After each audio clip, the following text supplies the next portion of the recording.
nous nous sommes approchés ce matin, Dieu nous a rassemblés pour nous parler.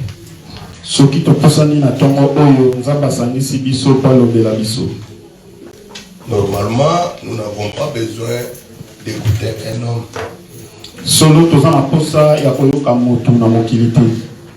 Mais si nous nous tenons au-devant de vous ce matin, toi ne nous regarde pas. Regarde Dieu. Parce que Dieu a toujours fait avec un corps.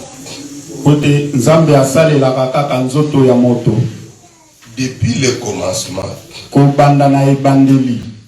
lorsque il était dans l'éternité éternelle,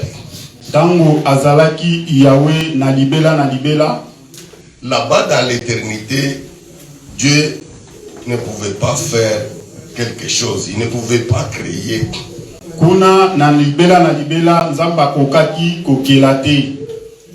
Vous voyez que pour créer, Dieu a besoin d'un corps. C'est ainsi nous avons vu que nous allons d'abord lire la parole. Lisons Jean chapitre 1 à partir du verset 1 jusqu'à 3.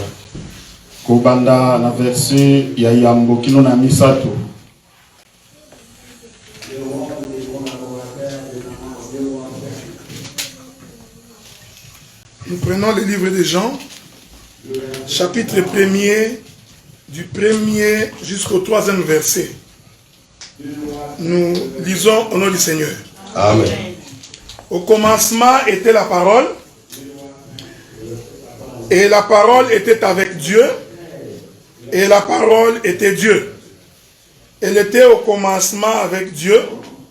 Toutes choses ont été faites par elle, et rien de ce qui a été fait n'a été fait sans elle. Amen. Amen. Nous allons lire aussi Proverbe chapitre 8 à partir de 22. Proverbe chapitre verset Proverbe chapitre 8 à partir du 22 jusqu'à 31. Ok, du 22e verset au 31e verset. Nous lisons au nom du Seigneur. L'Éternel m'a créé la première de ses œuvres, afin que ses œuvres, avant ses œuvres les plus anciennes, j'ai été établi depuis l'éternité, dès le commencement, avant l'origine de la terre. Je lui ai enfanté quand il n'y avait point d'abîme, point de source chargée d'eau, avant que les montagnes soient affermies, avant que les collines n'existent, je fus enfanté. Il n'y avait encore fait ni la terre, ni les campagnes, ni les premiers atomes de la poussière du monde. Verset 27. Lorsqu'il disposa les cieux, j'étais là. Lorsqu'il traça un cercle à la surface de l'abîme, lorsqu'il fixa les nuages en haut et que les sources de l'abîme jaillirent avec force, lorsqu'il donna une limite à la mer pour que les eaux n'en franchissent pas les bords, lorsqu'il posa les fondements de la terre. Verset 30. J'étais à l'œuvre auprès de lui et je faisais tous les jours ses délices, jouant sans cesse en sa présence.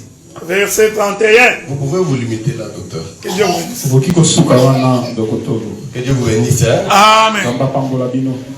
Le verset que nous venons de lire ici, le chapitre 8, à partir de 22 jusqu'au 30e verset. Chapitre ya mwambe kobanana verset ya zomi na mibale kino na 30e. Ce n'est pas différent de Jean 1 à 3. Et que senite na Yohane ya yambo moko tina misato. Ici, il s'agit de la sagesse. Awa ezali kolobela bwanya. La sagesse nous dit que l'Éternel m'a créé la première de ses œuvres. Bwanya zolobete Yahweh akelaki ngai moto na yambo liboso na bikela munyonso. Avant ses œuvres les plus anciennes, Yambo ya bikela munayo ya kala. nous voyons qu'il y a les œuvres qui sont vraiment les plus anciennes. Tozo monete ezali na bikela mu ekela ma vraiment kala mingi. Mais avant que ces œuvres-là existent, Dieu avait déjà créé la sagesse. Yambo te bikela mwana ya kala mingi ezala nzamba sa kela ki bwanya. Ici, la sagesse, c'est un fils. Bwanya awa azande mwana mobali. La sagesse n'est pas différente de la parole. Amen. Bwanya ekeseni te na liloba. Ici, comme la parole, au commencement, Dieu a créé. Au commencement était la parole. C'est comme ici aussi que Dieu a créé la sagesse comme le premier-né de toute la créature. Lolenge liloba ezalaki ne bandeli awa pe Yahweh Nzambe akeli bwanya moto ya yambo na bikela munyonso. Nous sommes allés chercher cet épître. C'est comme lorsque Jésus est venu, il a dit à Pierre de jeter le filet. Pierre a eu beaucoup de poissons. Il fallait appeler l'autre barque pour aider Pierre. Amen. Touti na koluka makomi oyo ndenge na tangu ya bantoma babwaki polo babwaki minyama bakangi bambisi ebele sengelaki babenga batu mususu ba kosunga bango babenda monyama.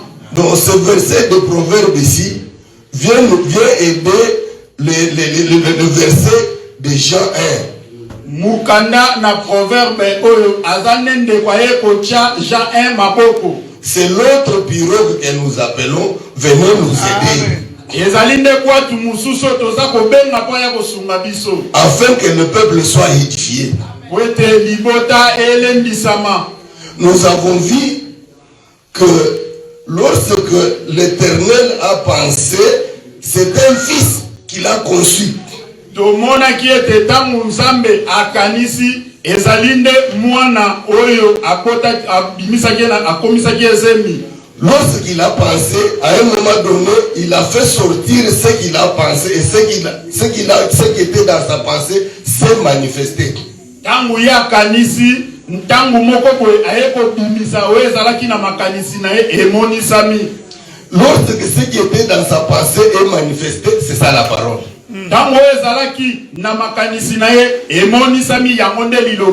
Lorsque ici on dit l'Éternel m'a créé la première de ses œuvres, c'est la pensée de Dieu. Là c'était d'abord dans la pensée.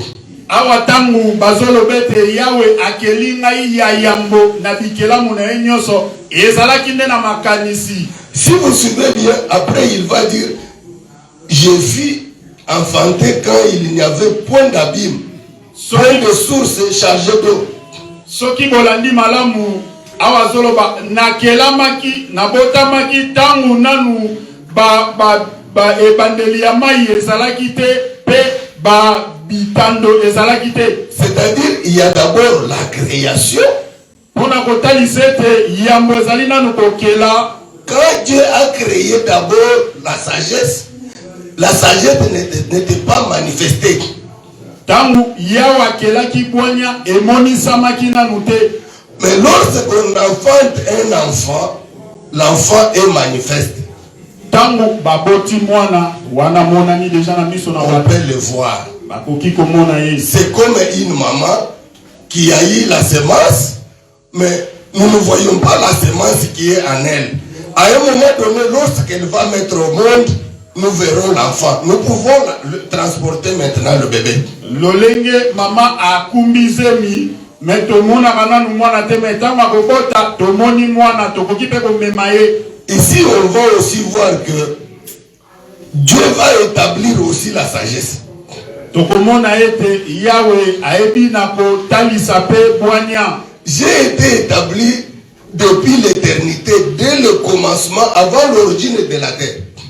Batiaki ngai banda na ebande avant mokoke libo na ebandeli na chamaki liboso na kokelama ya mabele. Ici, être établi, c'est donner le pouvoir. Awa komonisama ezali kopesa bokonzi, introniser, kochamoto na bokonzi. Parce que vous voyez, lorsque Dieu entre dans la parole, il donne un certain pouvoir à la parole. La parole ici devient Dieu. Nous allons aller un peu vers Luc pour voir lorsque Dieu a écouté les cris des enfants d'Israël. Il est venu pour les aider.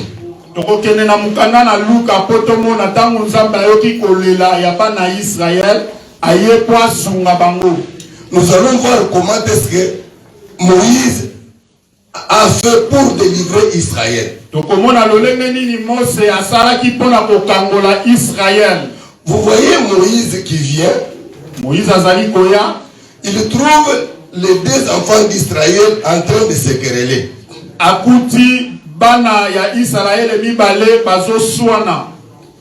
Il veut faire en sorte que entre eux qu'il ait la paix. Moïse leur dit, pourquoi vous battez vous? Parce que vous êtes des frères. Qu'est-ce qui se passe?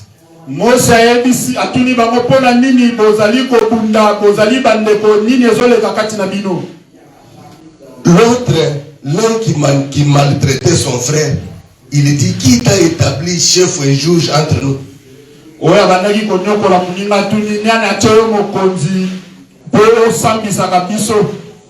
Là, Moïse ne pouvait rien faire. Il lui dit, tu veux me tuer comme tu avais tué l'Égyptien hier.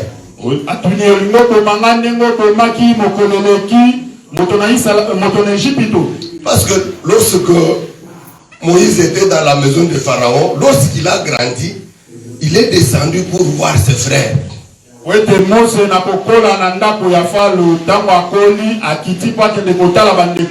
Lorsque Moïse est descendu, il a trouvé que ses frères souffraient. Parce que Moïse, malgré qu'il était dans la maison de Pharaon, mais il était la semence d'Israël.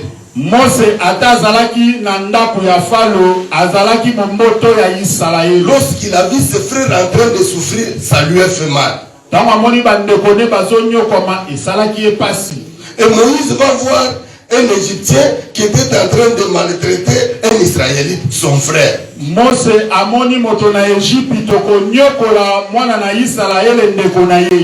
Moïse n'a pas pu supporter. Il a attrapé l'Égyptien, il l'a frappé, il l'a tué, il l'a enfoui dans le sable.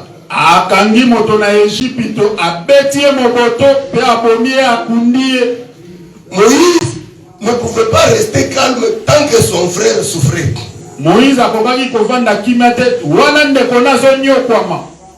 Bien-aimé, tu ne peux pas aller dire le mal de ton frère ou de ton père dehors, en train de propager le mal que ton père a fait dehors. Même si tu as vu ton père n'a pas d'habit, il est nu. Toi, son fils, sa fille, n'allez pas propager dehors. Molingami okoki kokende koloba mabe ya ndeko na yo libanda te ata ya tata na ata soko monie bolumbu okoki te kokende kopanza esango libanda. Tu dois lui arriver en aide. Isengeli oya kosunga ye parce que c'est ton frère. Amen. Toi, au lieu d'arriver en aide à ton frère, au lieu de le relever, non, tu commences à appeler tout le monde, tu lances sur les réseaux sociaux. Non, reprends ton frère, parce que c'est ton frère. Nous avons le même sang, la même parole. Amen. Yo sumande kona yo okomo panze sango okomiti ko chate mais tombola nende kona yo kote tozana makila moko azande kona yo. Est-ce que d'abord tu as tenté de le reprendre, même toi-même, tu as tenté de le reprendre? Ou bien tu as commencé seulement à propager, sans pour autant, il y a des procédures. D'abord, toi-même, tu dois tenter de relever. Est-ce que on meta ki nanu atako pesa ye toli aboyi avo banda ko penser sango yo kende nanu sunga ye tombola ndeko na yo. Étant le bien-aimé, nous devons nous supporter les uns des autres. Toi, tu vas aller du côté de ton frère. C'est parce que quand le païen qui est en train de lutter à ton frère ne sera pas là, tu vas le condamner après. Tu ne peux pas le condamner en présence d'un païen. Et sengeli to sunganaka. Ata soko moni ndeko na yo azana kati na mbeba okoki kotelemela ete etango mopagano aza pembeni tikana no mopagano akende après obanda kopesa etoli. Amen. C'est notre façon de prêcher. C'est comme ça que Dieu nous a fait grâce. Nous marchons, nous exhortons. Supportez-nous comme ça. Wane ezali lolenge na biso ya kote ya ndenge nzambe asali biso ngolu tozoloba tozali pe kolembisa. Maintenant, le jour suivant, Moïse sort encore pour aller vers ses frères. C'est à ce moment-là que Moïse trouve ses deux frères en train de se quereller.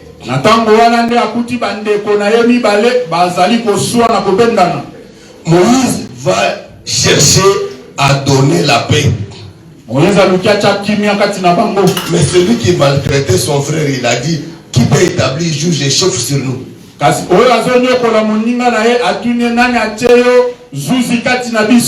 me tuer comme tu as tué l'Égyptien hier.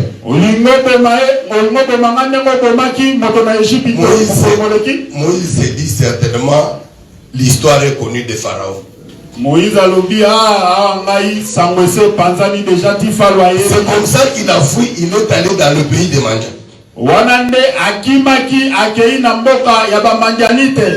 Ici, vous voyez que ce sont deux frères. Au fond, ce ne sont pas des ennemis. Ce sont deux frères. La Bible dit bien que les deux frères en train de se quereller. Awa, bazali bangunate, bazali bande komi bale, ibili ezoloba, bande komi bale, bazo bendana. C'est que nous comprenons qu'entre deux frères, il peut y avoir des querelles. C'est normal. Yangwana biso tozondi maete kati na bande komi bale, kobenda na pe e koki kozala. Tu peux me trouver avec la sœur Angèle en train de nous quereller. Ne dis pas que j'ai commis un péché. Okoki kokutanga pe na sœur Angèle tozobendana, koloba tete o na sumuki e sala makape. Donc moi et papa Franck, on peut avoir des discordes, c'est pas un péché. Ngai pe na apôtre Franck tokoki kozala pe na bokabwani tango mosusu na makanisi ezapeli sumute. Donc nous comprenons que deux frères peuvent se disputer. Tozososola ete bande komi bale bakoki pe bobendana. L'homme et la femme peuvent se disputer. Mwasi pe na mobali bakoki pe bobendana. Mais lorsqu'il y aura des disputes entre vous deux, kasi tango kokoso ya bobendana ezali kati na bino mibale, la Bible dit que votre colère ne puisse pas aller jusqu'au coucher du soleil. Lorsque vous allez vous disputer avec la sœur, maintenant vous voulez dormir. Toi étant le chef de la famille, tu vas appeler maman, venez. Tu es un enfant une fille de Dieu, c'est ça non? Elle ne dira pas qu'elle est fille du diable. Elle dira qu'elle est fille de Dieu. Maintenant nous voulons dormir, nous devons prier. Nous devons arranger pour prier. Prenez-moi.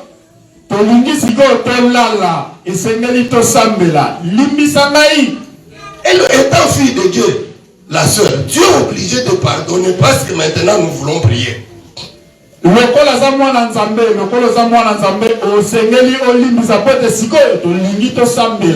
Parce que c'est lui qui a son offrande. Il va pour offrir. Lorsqu'il va se souvenir que j'ai un problème avec mon frère, il ne va pas offrir. Il va tout d'abord aller chercher la paix avec son frère. C'est comme ça que la parole nous recommande.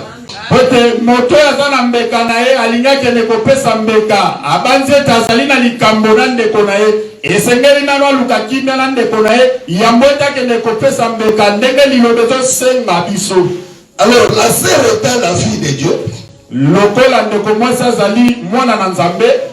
tu dois t'humilier parce que le patron t'a demandé pardon. Maintenant nous devons prier. La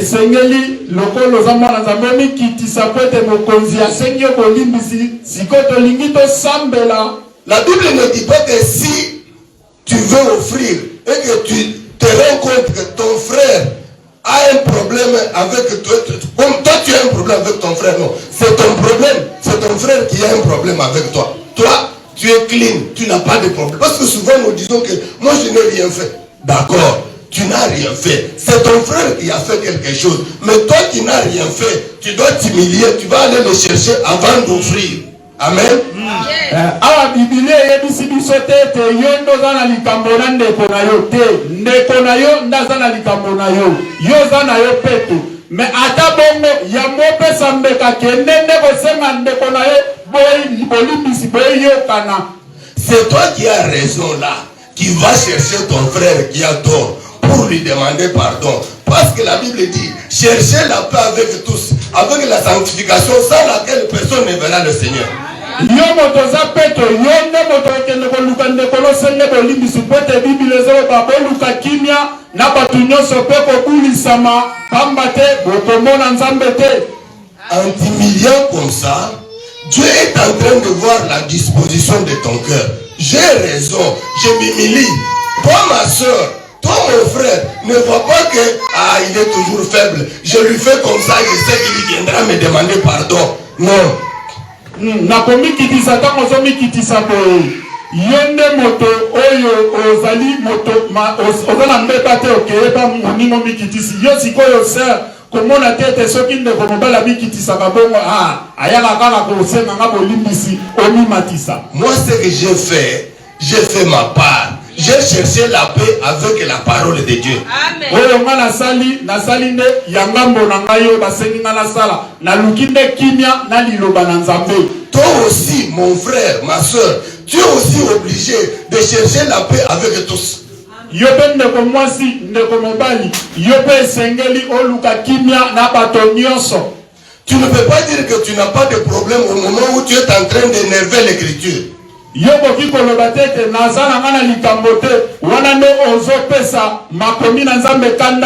tu énerves la parole de Dieu, la parole de Dieu c'est Dieu. Dieu est dans la parole. Nous avons dit que Dieu, lorsqu'il a vu la parole était en train de merveiller Dieu. Dieu était très content. C'est comme nous avons lu ici que la sagesse était là, en train de jouer. Elle faisait de merveilles. C'est ainsi, Dieu a vu comme ça. Il est entré dans la parole. L'Éternel est entré dans la parole. Tango ozali kopesa makomi na nzambe kanda parce que nzambe nde azali loba ndenge tolobaki awa buanya ebandaki kosakana liboso na tata tali asepeli nzamba tali asepeli wana nde nzamba koti kati na liloba. Quand Dieu est entré dans la parole est devenue Dieu. Tango nzamba koti kati na liloba lilobe komi nzambe. Alors toi, n'énerve pas la parole parce que tu énerves Dieu. Yo kopesa liloba na nzambe kanda te pote ozo pesa nde nzambe kanda. Toi-même, lorsque tu vois que ton frère s'est humilié, tu dois accepter son pardon, quelle que soit la faute qu'il a commise. Amen.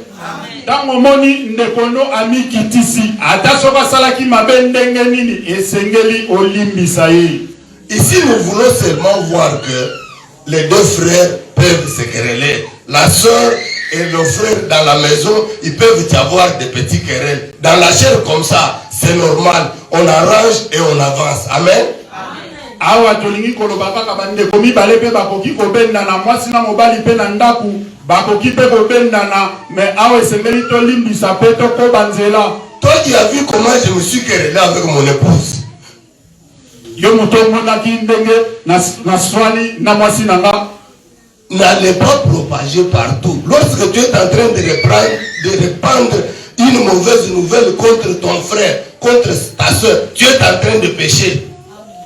Kokende te ko panzanga sango bipai nyoso libanda yo motozali ko panza sango ya mabe ya ndeko na yo ozosumuka. Tu es en train de pécher. Ozosumuka. Alors Moïse, lorsqu'on lui a dit que tu veux me tuer comme tu as tué l'Égyptien hier, Moïse a fui. Moïse tanga yoki ba ebiso lingo ko mangande ngo to makino moto na Égypte mokolo moleki akimi. Lorsque Moïse a fui, tanga akimi, il va aller dans le pays de Mandja. akina mboka ya ba Mandianite. Là-bas, il va voir un jour en train de paître les troupeaux, il va voir un buisson qui brûlait, mais qui ne se consumait pas. Tango azoko kokola ba pate na e amoni mwanzete ezali kopela moto mezo sikate. Là maintenant, Dieu va parler à Moïse. Wana nzambe kolobela Mose. Lorsque Dieu va parler à Moïse, Tango nzambe alobeli Mose, Dieu va établir Moïse. Nzambe sikoyo apesi Moïse makoki. Dieu va établir Moïse, il va même faire Moïse Dieu, parce que Moïse disait que j'ai la langue qui pèse, je ne saurais pas parler. Moïse, Dieu lui a dit, je t'ai fait Dieu. Et ton frère Aaron sera ton interprète. Amen. Nzambe sikoyo akei na kokomisa ata Mose lokola nzambe pote Mose alobi na azalaka penda na lolemo kilo na koka koloba malamu te. Nzambe alobi ndeko na yo Aaron akozala moto akolobelaka lokola koloko na yo. Dieu a établi Moïse, il lui a donné le pouvoir. Nzambe apesi Mose bokonzi. Lorsque Moïse revient, tango Mose azongi, les enfants d'Israël maintenant vont l'écouter. Bana na Israël sikoyo bakomi koyoka ye. Amen. On a écouté Moïse, pourquoi? Bayokaki Mose pona nini? Parce que Dieu l'a établi. Nzambe apesi makoki. Nous sommes allés là-bas pour montrer comment Dieu établit quelqu'un. Parce que ici, en Proverbe, on nous a dit que Dieu m'a établi. C'est pourquoi on est allé chercher quelqu'un que Dieu avait déjà établi. Tokei kuna kaka pona kosunga biso pote bandenge nini nzambe apesaka moto bokonzi pote na proverbe balobi nzambe apesinga makoki. Quand Moïse vient maintenant, tango Mose ayesi il va aller devant Pharaon. akei liboso na Falo. Il va parler à Pharaon. Akolobela Falo. Et Pharaon, malgré qu'il acceptait, à un moment donné il refusait. Mais là il y avait déjà la considération envers Moïse. Pharaon ne cherchait plus à tuer Moïse. Falo atabandaki koyoka azondima pe azoboya lisusu akomisi ko luka lolenge ni na kokiko kimela. Lorsque Moïse va chez Pharaon, Mose akeba ya Falo, il va lui dire que le Dieu de nos pères m'a apparu. Il a dit que tu laisses son peuple. Nous allons faire le marche de 3 jours pour adorer Dieu. Pharaon dit, allez-y, mais laissez les femmes et les biens, les enfants, que ça reste. Vous allez-y adorer votre Dieu. Nzambe ya bakoko na biso abimeli ngai alobete yotika biso sengeli to tambola mikolo misato poto kende kogumba mela nzambe. Mose alobi bokende kasi botika bana na basi. Vous connaissez bien l'histoire. Dieu a frappé Pharaon, l'Égypte, avec beaucoup de plaies, beaucoup de mauvaises choses, beaucoup de malheurs. Pharaon, il accepte le matin, le soir, il dit non. Boebi malamu makambango ndenge leka pokotanga ka Biblia. Nzambe abetaki bana na Égypte na bitumbo ebele bapote ebele. Mais Dieu était toujours patient. Yahweh azalaki kaka na motema molai. On frappe l'Égypte de coups. Babeti bato na Égypte na basili. Moïse, Pharaon dit, je vais laisser. Falo andimi ete na kotika bango. C'est Moïse qui devrait prier pour que ça cesse. Et sengelaki Mose asambela pote eti. Quand ça cesse, Pharaon dit non. Tango esili Pharaon bisusu te.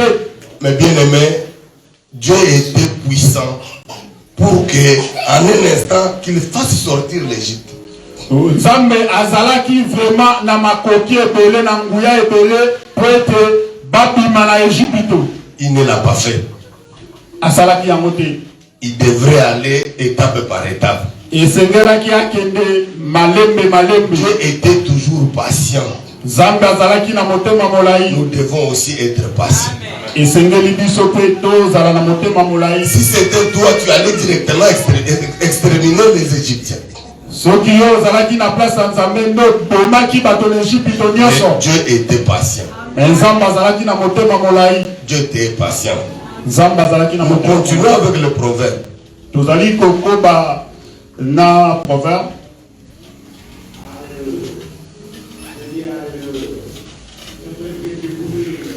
Ici, on nous montre que le Fils était là. J'ai dit que la sagesse ici, c'est la parole.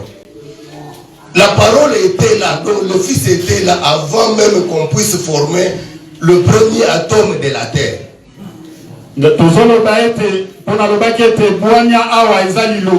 Avant que tout soit créé, la parole était là. Mais je voulais un peu demander, entre la parole et Dieu, qui vient en premier?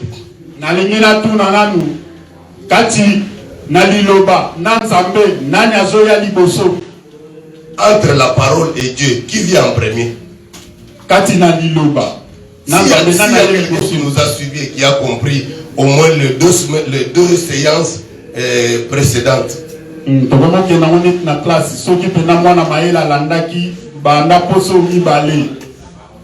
La parole.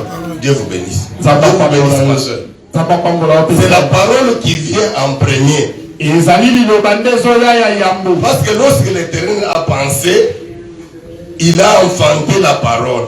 C'est maintenant quand la parole va adorer l'Éternel que l'Éternel devient Père.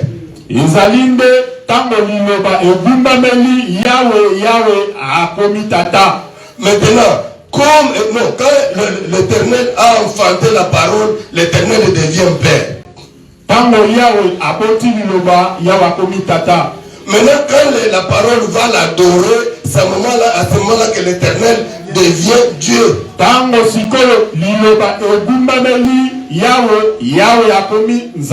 parole a été manifestée avant Dieu. Amen. Amen. La parole a été manifestée avant Dieu. Et c'est avec la parole que Dieu a créé toutes choses. Il ne peut pas exister quelque chose sans qu'il ait la parole. Pour que la terre existe, Dieu a besoin d'abord de la parole. Parce que c'est avec la parole que Dieu va créer la terre. Pour que les anges existent, Dieu a besoin d'abord de la parole. Parce que c'est avec, tout a été créé par la parole et pour la parole. Et tout a été créé dans la parole. Quand on dit dans, c'est à l'intérieur. C'est que le soleil était dans la parole. Amen. La terre était dans la parole. Tout ce que nous voyons ici était dans la parole. Donc la parole a contenu toutes choses, parce que toutes choses a été créées dans la parole. Donc,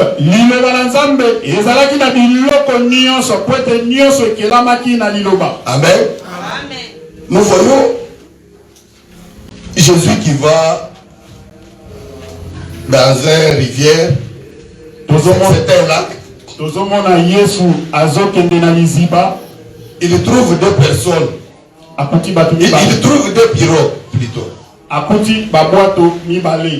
Avec le pêcheur qui était en train de laver leur filet. Ils avaient pêché toute la nuit. Ils n'ont rien eu. Ils ont travaillé, même pas un petit poisson. Lorsque le Seigneur arrive, il va entrer dans la barque de Pierre. Ce n'est pas Pierre qui avait dit à Jésus que viens entrer dans ma barque. C'est une grâce. Le Seigneur vient, il entre dans cette barque et l'autre qui en avait de l'autre n'a pas eu la grâce que le Seigneur entre là-bas.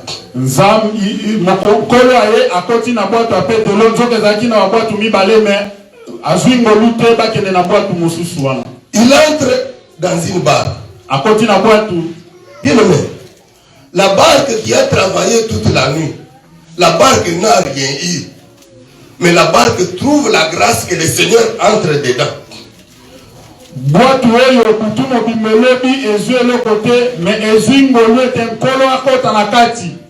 Donc, je dirais c'est une barque de la honte.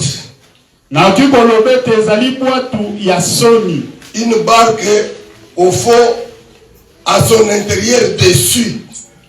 Donc, mais le Seigneur vient, il entre dans cette barque.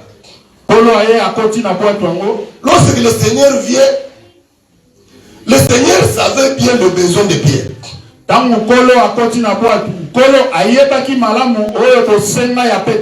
Mais Pierre, avec Jésus-Christ, n'avait pas le même besoin.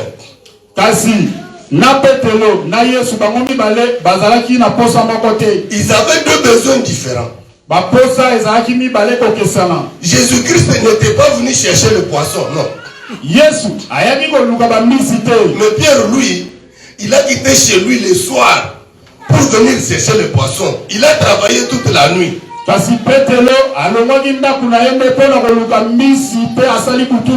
Son souci était le poisson. C'est ça le souci de Pierre. Mais le Seigneur avait vu le besoin de Pierre.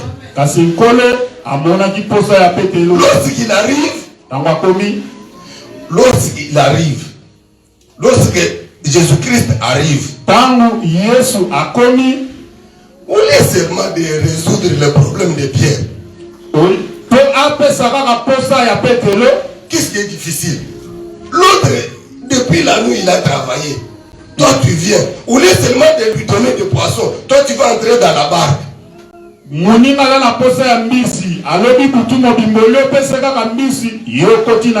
il va dire à Pierre, éloigne-toi un peu de la rive.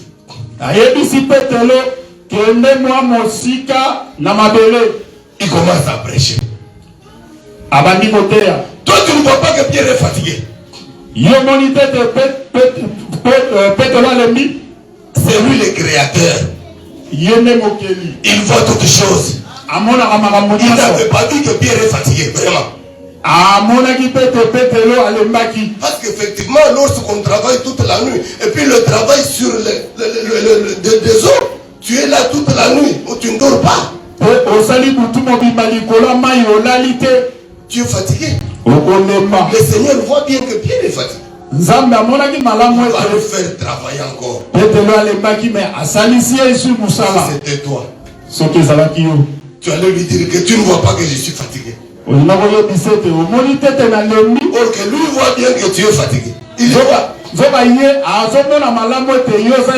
Pierre va là-bas. Avec sa pirogue, il s'éloigne. Jésus commence à prêcher. Il prêche. Il a pris du temps. Lorsqu'il a terminé, il va dire à Pierre, avance-toi un peu, jette ton filet. Pierre lui dit, nous avons péché toute la nuit. Nous n'avons rien eu. Mais Pierre était un prédestiné. Parce qu'il va dire que, mais sur ta parole, sur ta parole, je jetterai le filet. Pierre jette le filet sur la parole de Jésus-Christ. Il a jeté le filet. La Bible dit qu'il a eu beaucoup de poissons jusqu'à ce que le filet voulait se rompre.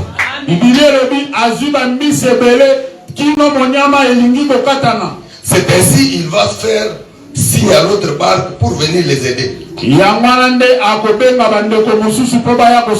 ils ont eu toutes les deux barques pleines de poissons.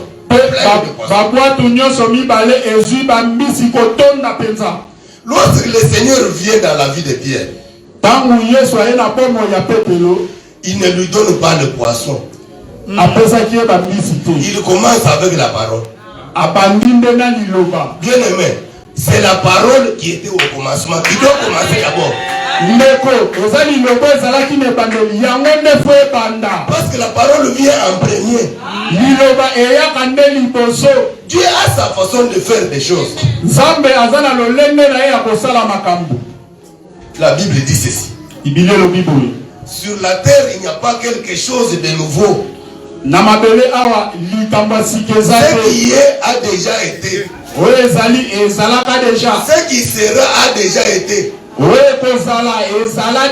ramène que ce qui est passé. Dieu prend ce qui s'était passé hier, il le rend nouveau aujourd'hui. C'est la parole qui était au commencement. Quand Jésus-Christ vient, il ne pouvait pas directement faire le miracle, donner le poisson avant la parole, non. C'est d'abord la parole qui était au commencement. Il doit d'abord annoncer la parole.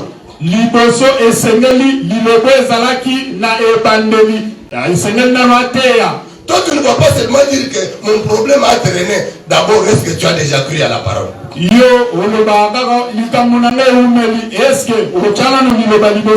Est-ce que tu mets la parole de Dieu en pratique? J'échoue toujours. J'échoue toujours. Priez. Est-ce que vous mettez la parole de Dieu en pratique? Parce que lorsque nous échouons, nous devons nous examiner. Est-ce que Dieu me met à l'épreuve ou soit j'ai péché?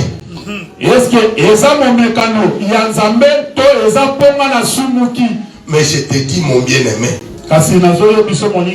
garde la parole. Garde la parole. Toutes choses que nous voyons ici, nous allons les laisser.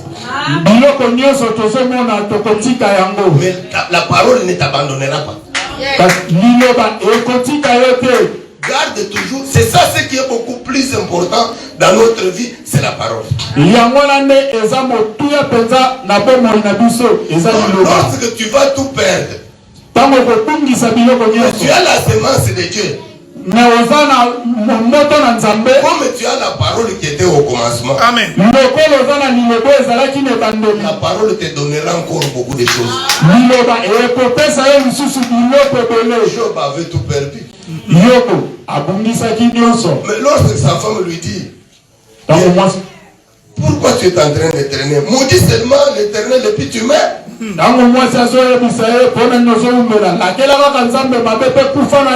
Et puis faites attention, la femme ne dit pas que maudit l'Éternel et que nous mourrons. Non.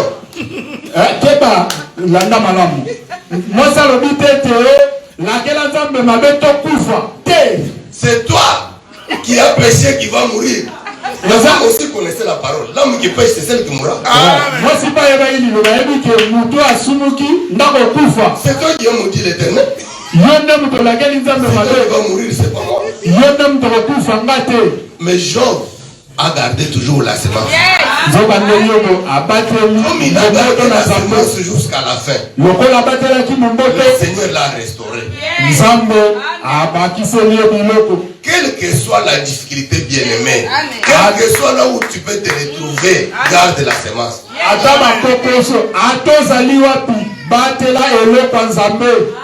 Garde la semence. Je te donne aussi l'exemple de Daniel. Lorsque Daniel, on les a appris, ils sont allés en captivité. À la table du roi, on a mis des mains, beaucoup de choses. Amen. Mais Daniel a dit, donnez donnez-nous autre chose. Nous ne mangeons pas ça. Amen. Na mesa ya mokonzi bachaki bilia ya lolenge na lolenge mais Daniel a dit pesa biso mususu pe biso uliaka oyote. Il y a des choses que nous mangeons et ce que nous ne pouvons pas manger. Et ça na bilia biso to liaka na o biso to liaka te. Quand bien même que l'intendant avait peur parce qu'il se disait le roi a dit que vous puissiez manger ça pour que vous soyez en bonne santé. Si je vous donne seulement des légumes. Mais moi j'aurai des problèmes quand on verra que vous êtes en train de maigrir et puis moi j'aurai des problèmes. Je ne peux pas faire, ils ont insisté. Atakutu mobateli biloko mokonzi azalaki na kobanga lobiete tango bobanda kolia biloko bino bozosenga bokoya kokonda ngana kozwa problème na mokonzi. Bien aimé, ne te laisse pas seulement. Tu as une occasion de pécher, tu en profites. Non, ce n'est pas normal.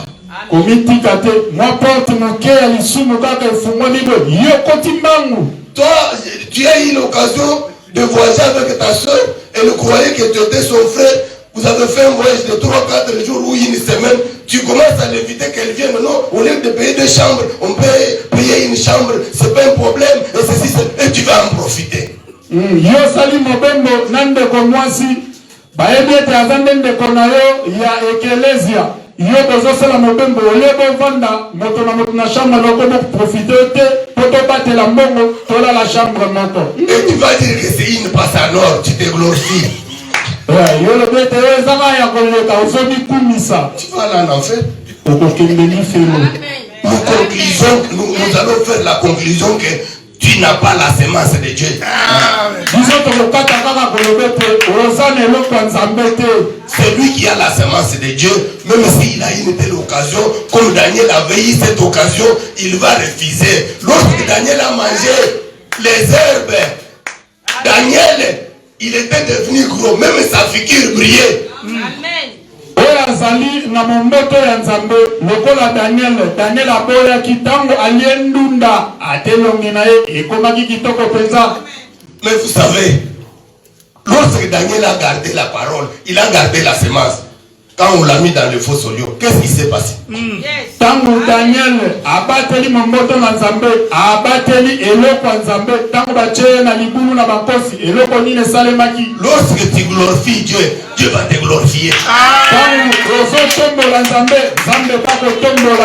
J'aime celui qui m'aime. Celui qui me cherche me trouve. Tu aimes Dieu, Dieu va t'aimer. Ne faut pas t'embourber, tu vois, et tu es seul, tu regardes à gauche, à droite, parce que tu es à Montréal, nous savons que tu es un frère. Tu te retrouves par exemple à Paris, tu vois qu'il n'y a pas de frère, tu commences à faire toutes les choses que les païens font. Elingi koloba tete biso na Montréal toyebi ete ozali ndeko tango mimonolo na Paris ozali yo moko okomi kosala makambo nyonso bata mokili basalaka. Garde la semence. Batela momboto na nzambe. Garde la parole. Batela liloba. Lorsque Jésus vient vers Pierre, tango Yesu aye epai na Petelo, Jésus commence d'abord avec la parole. Yesu abandina nona liloba. Il commence avec la parole. Abandina liloba. Il trouve Pierre avec son échec, avec sa déception. Il lui demande encore de l'aider. Akuti Petelo na makamunezo simbate na mikakatano na e asenge nanu asunga e. Bien aimé, lorsque Jésus vient, il n'a pas de pirogue. Il demande à Pierre, d'ailleurs il entre d'abord dans la pirogue. Il demande, est-ce que tu peux un peu t'éloigner? Il ne voit pas que l'autre est fatigué. Aye, akoti na boatu. Asenge nanu okoki nanu te ko memalisusu boatu mo musika En le nanu. voyant comme ça, c'était malheureux. Tu as peur de dire comme ça? Non, il n'a pas. En le voyant comme ça, Jésus était un malheureux en le voyant. Nakomona yeko azalaki motapasi. En le voyant. Nakomona yeko. Je ne dis pas que Jésus était malheureux. J'ai dit en le voyant. Nalobi tete Yesu azalaki motapasi mais nakomona yeko. Ça c'est ça qui frappe les yeux. Oyo zobeta na misu. Je n'ai pas dit qu'il était malheureux, mais en le voyant, il était malheureux. Nalobi tete azalaki moto na kolela Il n'avait pas de yeko Il n'avait rien. Il vient seulement entrer dans la pirogue d'autrui, il demande, avance un peu.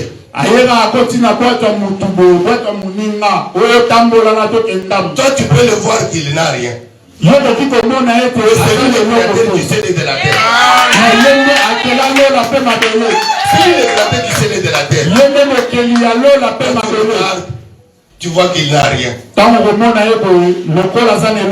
malheureux. Faites attention. Faites attention. Lorsque le Seigneur te demande quelque chose, fais-le.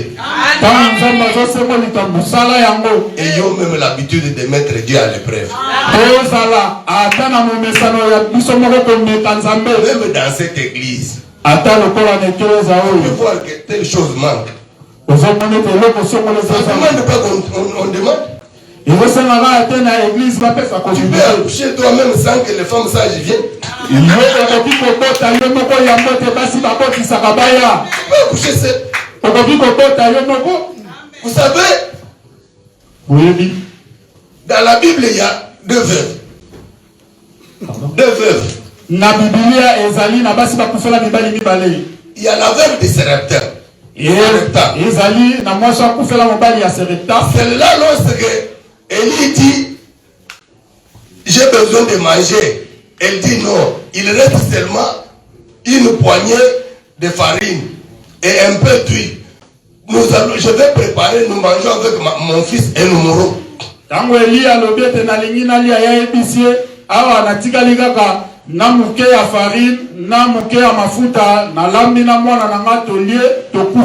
Nous comprenons que cette farine-là était la farine qui donne la mort.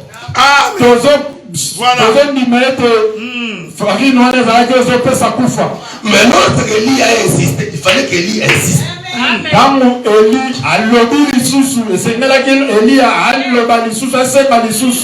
Il lui dit, prépare d'abord pour moi, moi d'abord. Après, toi tu vas préparer pour toi et ton fils. D'abord moi, d'abord Dieu. J'aime ces choses.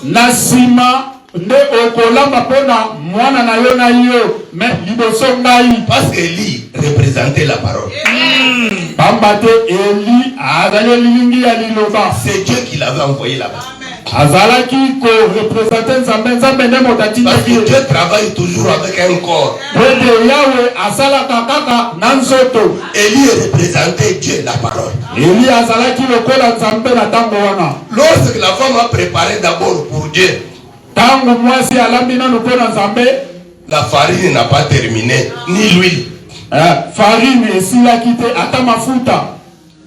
Il y a une autre veuve. La veuve de Sinem. Lorsqu'elle voit Élisée monter, descendre en train de faire l'œuvre de Dieu, elle voit Élisée marche, elle réfléchit que Élisée n'a pas de place pour dormir.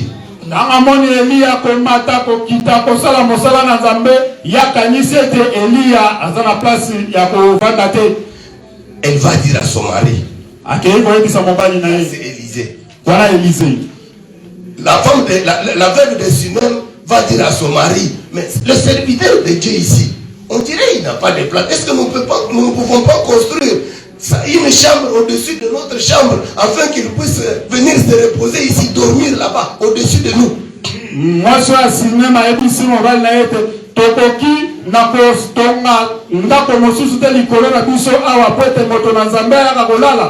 et elle et son mari, ils ont construit une chambre là-bas. Dans cette maison-là, il n'y avait pas d'enfant. Comme ils ont logé la parole au-dessus d'eux, pas en bas, pas à côté, la parole est au-dessus. Dans cette maison-là, il y a eu un enfant. Un jour, l'enfant est mort. Comme Dieu ne donne pas la mauvaise chose, il donne toujours ce qui est meilleur. C'est la bénédiction de l'Éternel qui enrichit. Elle n'a pas suivi d'aucun chagrin. Bien-aimé, si Dieu t'a béni, ça ne donne pas de la carie dentaire. Ça ne donne pas la carie dentaire. Vous voyez qu'il y a deux sortes de veuves. Quand bien même elles étaient veuves, mais l'autre donne libéralement. Celle de Sinem, elle accouche sans attendre les femmes sages. Elle accouche d'elle-même. Elle fait de bonnes œuvres elle-même. Il faut voir qu'ici, nous manquons ceci. Toi étant, parce que nous tous ici, nous sommes des femmes. Moi je crois comme ça. Maintenant c'est moi l'homme. Amen. Maintenant c'est moi l'homme. Vous tous vous êtes des femmes. Amen. C'est ça la parole. Nous étant des femmes, nous devons accoucher comme les femmes des Hébreux accouchaient. Les femmes des Hébreux, avant que la femme sage arrive, elle a déjà accouché. Nous devons faire des bonnes œuvres comme ça dans l'église. Il ne faut pas qu'on nous pousse. Fais ceci, avant arranger cela. Non. À cause de la parole, nous devons produire des bonnes œuvres de nous-mêmes. Parce que nous croyons que tous les serviteurs qui défilent ici depuis Rosemont, vous avez déjà eu la semence.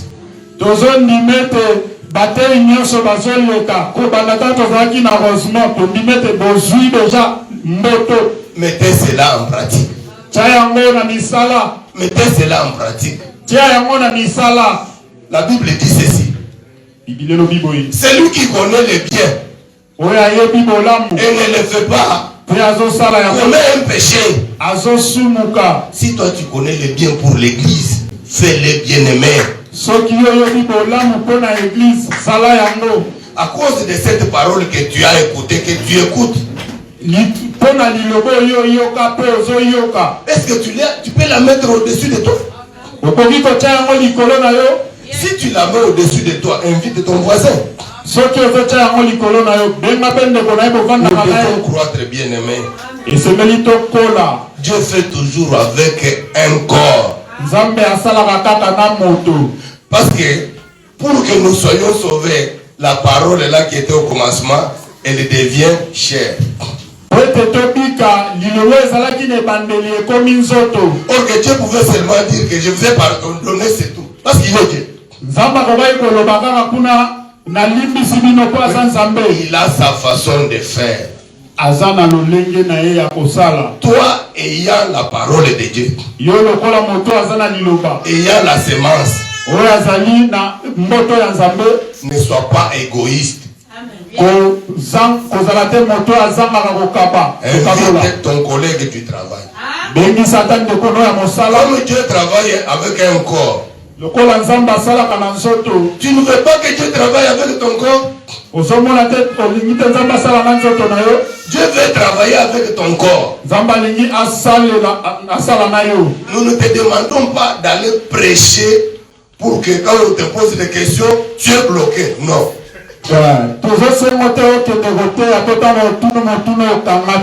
Toi tu l'invites seulement. Je vous avais dit d'appeler la dame là pour qu'elle vienne écouter la parole. Vous l'avez appelée?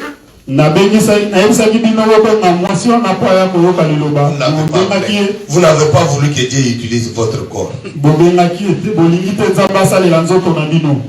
Vous n'avez pas voulu que Dieu utilise. Dieu travaille toujours avec un corps. Comme je suis ici devant, ce n'est pas ma parole. Je suis un instrument inutile. Dieu utilise cet instrument inutile pour annoncer sa parole. Si tu connais le bien, tu ne le fais pas, tu commets un péché. Appelez cette dame-là parce qu'elle nous avait promis qu'elle viendra écouter la parole. Bien-aimés, appelons les voisins, appelons les amis, qu'ils viennent manger aussi.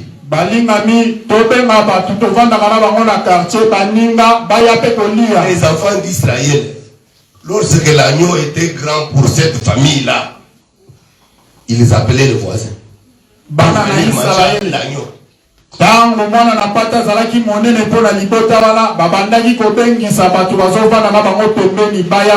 Appelez les voisins. L'agneau est grand. Qu'il puisse aussi venir participer. Ça ne te coûte rien. S'il refuse, gloire à Dieu. S'il vient, Dieu va te bénir. Mais toi, tu l'invites seulement.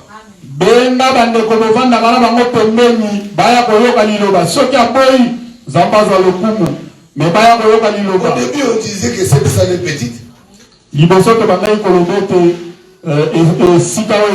Bientôt 4 mois, mais nous ne parvenons pas à remplir la salle. Nous prions pour que les gens viennent, mais nous devons aussi les inviter. Tu l'invites, après tu t'agenouilles, tu demandes à Dieu, touche son cœur qu'il vienne.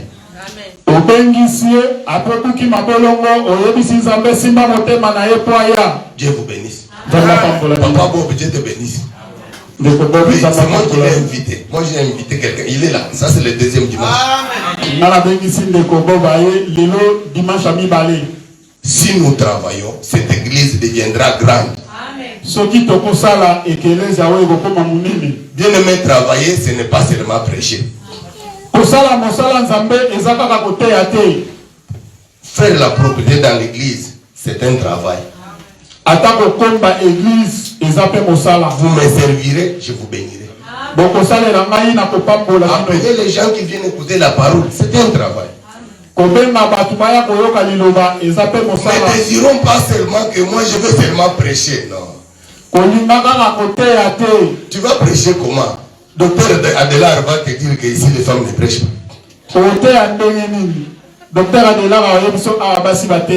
Apôtre va te dire que parce qu'ils vont suivre Paul.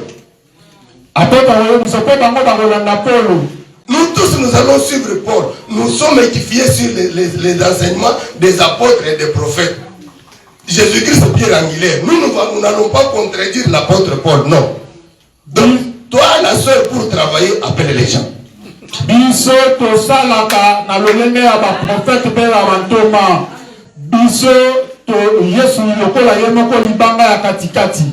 En appelant les gens, en mettant la propriété dans l'église, tu prends le Seigneur, tu construis une chambre au-dessus de ta chambre. Pour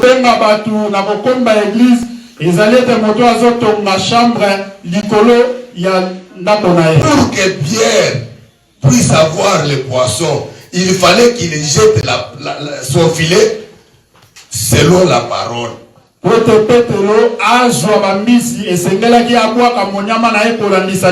Bien-aimés, faisons ce travail, faisons cette œuvre. Il y a une récompense. Peut-être tu ne le vois pas physiquement.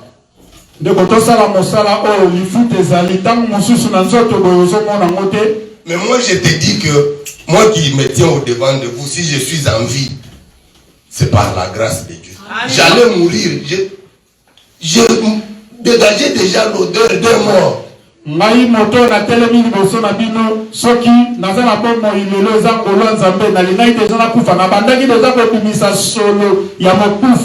Mais Dieu m'a fait grâce et je suis là. Bien-aimé, servons le Seigneur. Il va te... Lorsque le prophète vient pour annoncer à Ézéchias que tu vas mourir,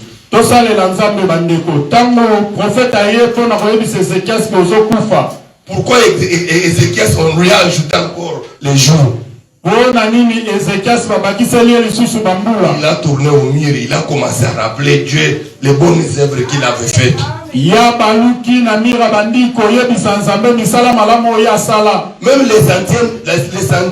les centeniers romains qui avaient besoin que son serviteur soit guéri. Ata mokonzi oyo ya baloma azaki na posa ete mosali na yabika. Quand il a envoyé les anciens d'Israël vers Jésus-Christ, ils sont allés, ils l'ont supplié. Jésus n'a pas cédé facilement, ils l'ont supplié. Il mérite cela parce que c'est lui qui a construit notre synagogue. Tango atindi basali na ye pa ya Yesu. Yesu andimai kaka bote me babondeli ye pote bayebisi ete yende moto atonga. Les anciens d'Israël disent qu'il mérite cela.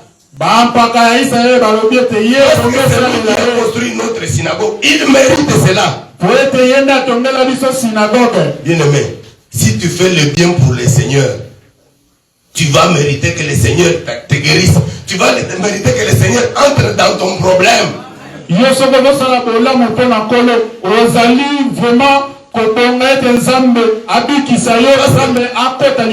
que les anciens ici, ils disent à Jésus qu'il mérite cela. Il mérite. Pourquoi? Parce qu'il a construit notre synagogue.